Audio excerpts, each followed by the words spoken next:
I thought we played complementary football. We did exactly what we said we needed to do. They pitch to Gibbs. Touchdown! And the Lions back up by 7.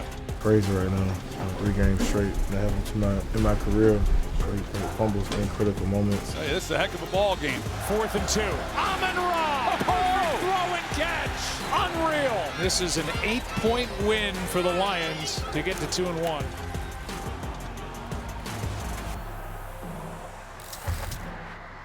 Happy Tuesday. Welcome to First Take, everyone. I am Shae Cornette. Kimberley Martin's here. Stephen A. Smith, fresh off the plane. And an upset former Raven in one Chris Canty. Just a little bit. Just a little, you okay? We're going to work through your problems here over the next 2 hours because last night was not great for one Chris Canty. The Detroit Lions literally went into Baltimore and quite literally ran the Ravens out of their own building, rushing for 224 yards, sacking Lamar career high 7 times en route to a 38-30 Lions victory. Baltimore finds themselves at the bottom of the division now, 1-2. Suddenly, they have a fumbling problem as Derrick Henry has fumbled the ball 3 times in 3 games. Last night was in a critical situation as well, and so here is Derrick Henry postgame. I'm my worst critic, so I'm gonna watch the film. Probably continue to watch it. I know we got a short week, but just crazy, man. Just 3 fumbles straight. Trying every day to fix the problem. It just keeps occurring, so I'm trying to work on it, man. I'm my worst critic, so I'm not gonna try to beat myself up too much, but it's hard not to when it's consecutive and consistent me doing the same thing. Yeah, not to pile on here, but tough start to the season for Henry, who has 2 fumbles lost and just 10 rushes in the 4th quarter this season. The same amount of fumbles lost that Henry had in 595 rushes in the 4th quarter entering this year. Obviously, this has not been the norm for Henry, but now we're getting accustomed to it this season. And so, Canty, I begin with you. What is the chief concern for the Ravens at this point? It's the psyche of the Baltimore Ravens. And I said it after their Week 1 loss to the Buffalo Bills. I'm wondering if this team is going to have the requisite confidence that it takes for them to get up over the hump when it matters the most in the postseason. That's if they don't disqualify themselves in the regular season. Last night was the Ravens' 16th loss since 2020 when they've had a touchdown or more lead in the second half. That's 7 more than any other team in the NFL during that span. At some point, that's got to affect your confidence as a team. And whether you think you can or you think you can't, you're right. And that's where we're starting to get with the Baltimore Ravens. We're having to question whether or not John Harbaugh and Lamar Jackson can lead this group of men where they ultimately want to go, which is to the Super Bowl and being crowned as the AFC champions. Remember, no Joe Burrow to deal with. Yep. The Kansas City Chiefs don't look like the team of old. It's seemingly a clear path for the Baltimore Ravens this year to get to where they want to go, and yet their season has started out unlike anything that anyone expected. To me, the issue with Baltimore is there isn't just one chief concern. I think the defense last night was the most disappointing, but I think when you couple the fact that the Lions looked completely like the Ravens defense didn't give the Lions any issues. The Lions were 4 for 5 in the red zone. But when you look at the fact that Lamar was sacked 7 times, the offensive line, no protection. Defensively, Jared Goff was clean the whole night. So you're not getting pressure, you're not protecting your quarterback. And then the Harbaugh thing for me, the punting on 4th and 9 from your own 32 with 4.5 minutes left, to me, it's like you're already down. Have some confidence that your team can go and score because your defense hasn't stopped the Lions. I don't think there is one chief concern because there's so many issues with the Ravens that we continuously see. For me, as somebody who was in Baltimore Week 1, I was in Buffalo Week 1 and watched the Ravens lose to the Buffalo Bills, this game was far more concerning to me. And that, to me, is a big issue. In Buffalo the opening week. I was in Baltimore last night. I'm still sleepy, but it's good to see y'all. Let me get this out the way right now. Kimberley, you're wrong because of this reality. Everything that you pointed to, as right as you are, all comes back to coaching. This is not a problem you're supposed to be having if you're a John Harbaugh team, period. They had 20 missed tackles last night. 20. Let's look at the drives that they surrendered. 5 touchdown drives. 67, 98, 60, 96, and 70 yards. The Lions are the first team in 13 years to have multiple 90-plus yards in a game against the Ravens. In 13 years. 20 missed tackles. You're giving up 2 90-plus yard drives. You saw the 5 drives that I pointed out. You can't tackle. You can't stop anybody. That's coaching. This is not something that we expect to be talking about with a John Harbaugh team. So if you're looking at it from that standpoint, listen, Lamar Jackson is Lamar Jackson. And I got that part. And he's got to get over the hump. We get that. Derrick Henry, listen, it's not good that he's fumbled these first 3 games.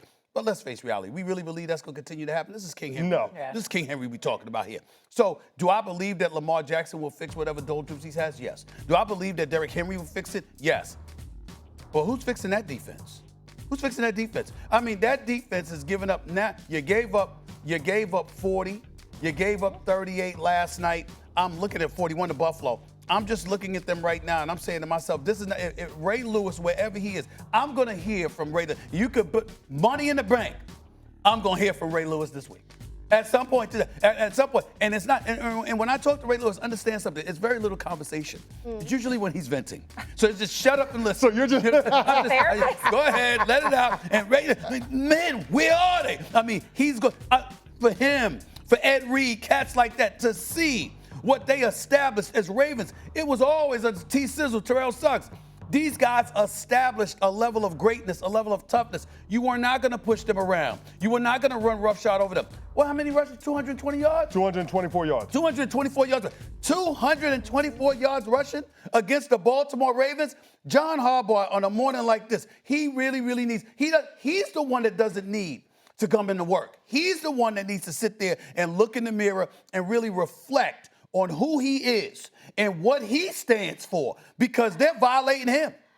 There's not a single person on the Baltimore Ravens defense that should be proud to have their name on the back of that jersey. I'm not saying you're wrong, but you're putting this at Harbaugh's feet. Are you putting it at Zach? Are you putting it at Zach Orr's feet, the defensive coordinator? Because you're only talking about Harbaugh right now. That's why. Hold on.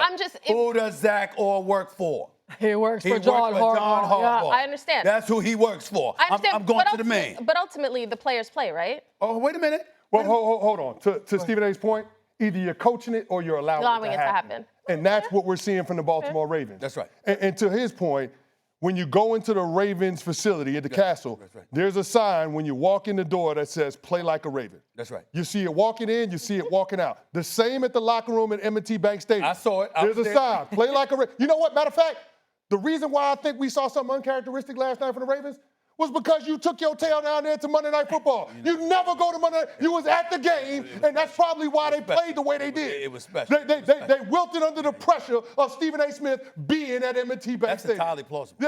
That's entirely plausible. That's what happened. It's entirely plausible. Listen, you know, because you know the heat's coming. You see what I'm saying? And that might be what it is. They knew he was going to talk about him. Man's been at a million games in his life. But Stephen, in all seriousness, you're right. We do need to put John Harbaugh under the microscope. And I'm not sitting here saying that they're going to fire John Harbaugh. I know they gave him the contract extension. And he shouldn't be fired. Last year, but he's a proven program builder in this league. But I'm also going to acknowledge that if we can criticize Sean McDermott for not getting the Bills to the Super Bowl, if we can criticize Mike Tomlin for not getting the Pittsburgh Steelers to go on a deeper playoff run, then we damn well better criticize John Harbaugh. Especially when you got Lamar Jackson. And now you got King Henry too. But Stephen A., that was my point. Mike Tomlin has the same amount of wins in the playoffs over the last decade as John Harbaugh. Mike Tomlin has more playoff appearances over the last decade than John Harbaugh.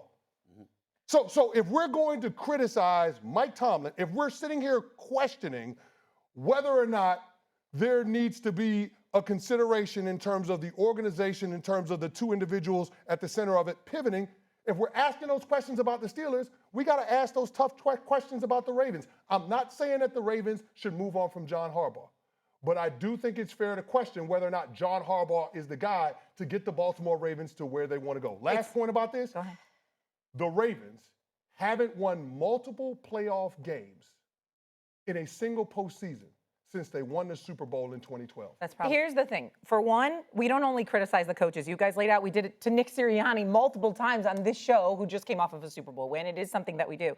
But the bigger issue, I think, with the defense in terms of the Ravens is the fact we all saw it coming. How many times were they going to rush the ball the same exact way over and over, and there was no way to stop it? Well, that's the worst feeling in football. When they running the ball, you know they running the ball, and you can't stop it. Over and over. Kyle Hamilton, the all-pro safety for the Ravens, said that coming into the game. Yeah, but this is the thing that makes it worse, because you, who's usually at the games, you, who knows your football, y'all know I'm telling the truth. This is not something that is associated with the Ravens.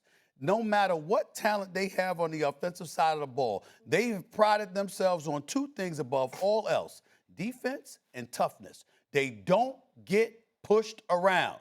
We saw them get smacked last night repeatedly.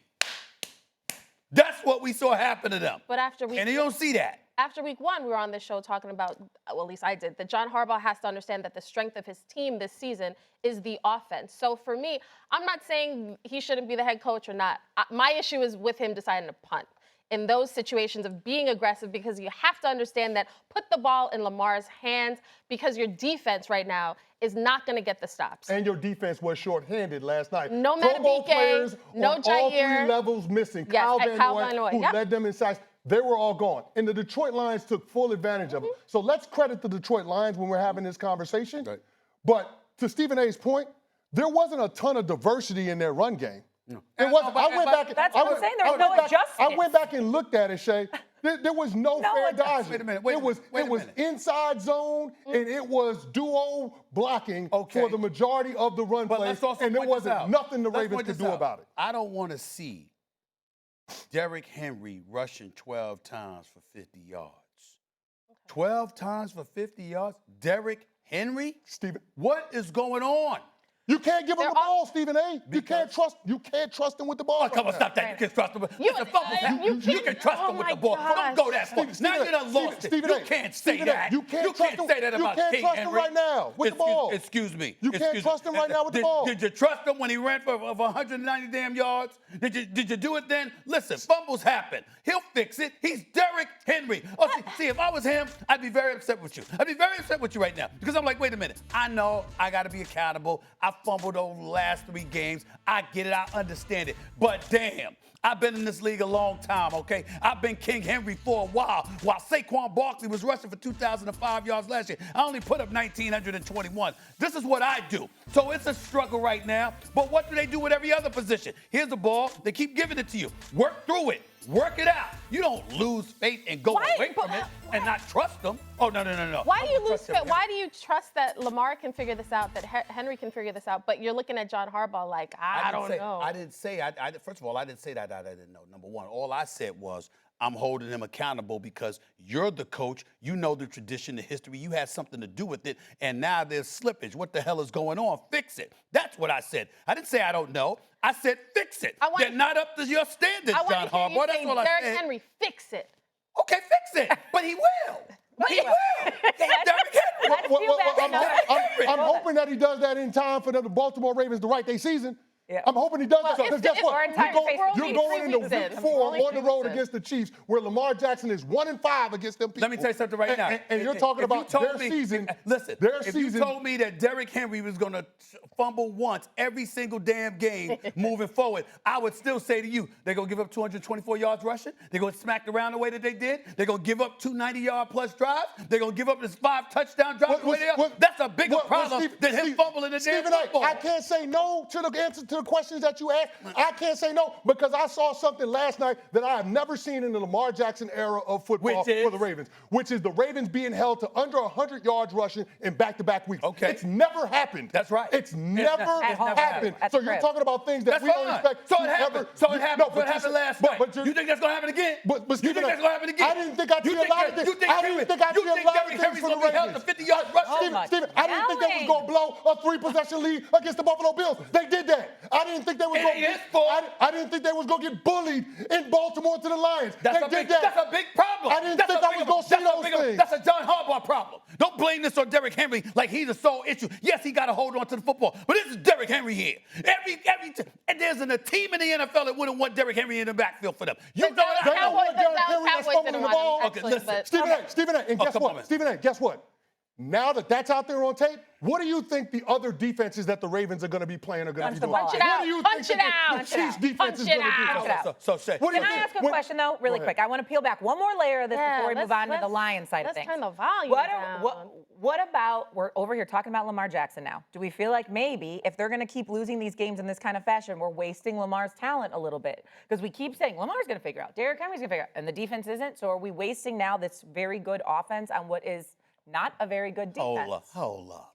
First of all, Lamar Jackson, listen, he ain't innocent Abe in all of this. He's a 3-5 performer in the playoffs.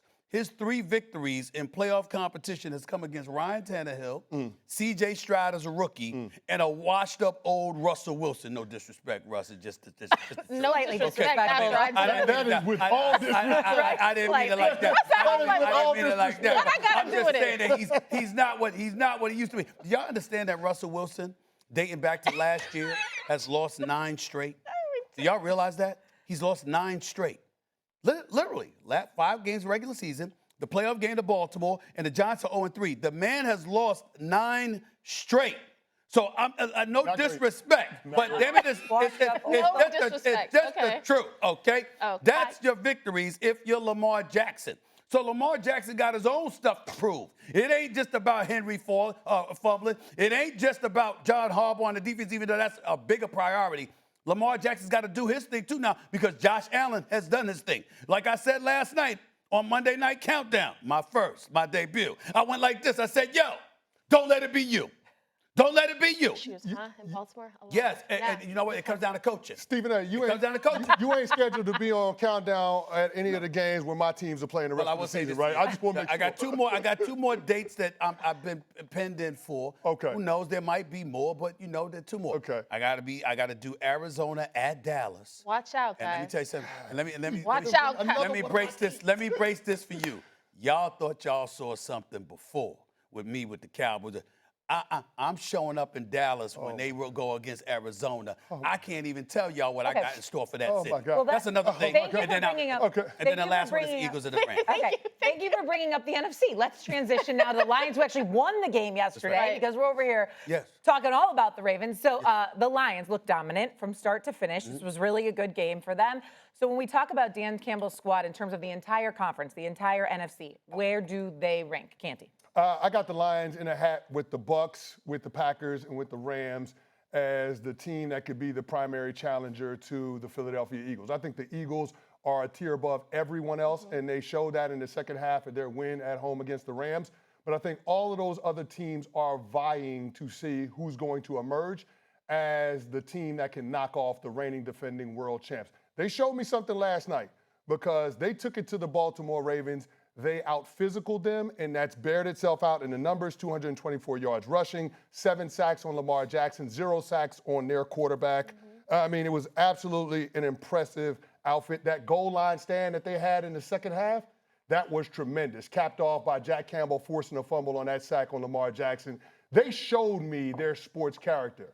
And so I would lean toward the Detroit Lions being more the team that we've seen the last 2 weeks and less of the team that we saw in their opener against the Green Bay Packers. They're right there with those other 3 teams as primary challengers to the Eagles. I agree with that. The Ravens had no answer for Aiden Hutchinson, too. I would say, yeah, they're the challenger for that 2 spot against the Eagles. But I think we need to highlight for the Lions.